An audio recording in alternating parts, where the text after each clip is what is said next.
Hello there, Internet. It's me, Sick Jim. And I am so sick and disgusted of hearing people blame white people for slavery as if their life was so hard from slavery. This is complete and utter bullshit. Let's all remember who started slavery. It was Anthony Johnson, a black man. And I know that your family has a lot more to do with slavery than my family because my family didn't come to America until long after it was abolished. But the thing is, it is so pop-tarted of you to think that your life was made harder by slavery, because we all know that you weren't a slave.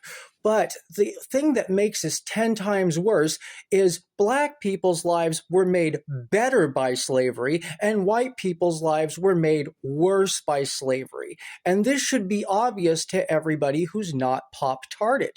And the reason why is because most of these slaves, 90% of the slaves, were sold to us by African warlords. So, if you're blaming white people for slavery, essentially what you're saying is, I would much rather be a slave to a Nigerian warlord than to a United States farmer.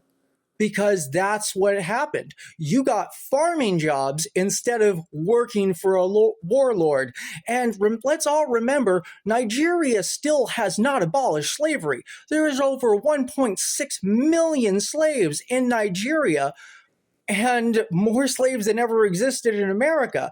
And when white people owned slaves, it was less than 0.5% of Americans own slaves. So the people whose life was made worse by slavery were all the white people who had farms, who lived next to plantations, because it made all of their work less valuable. Meanwhile, you all got better jobs because you worked for a plantation owner instead of a Nigerian warlord.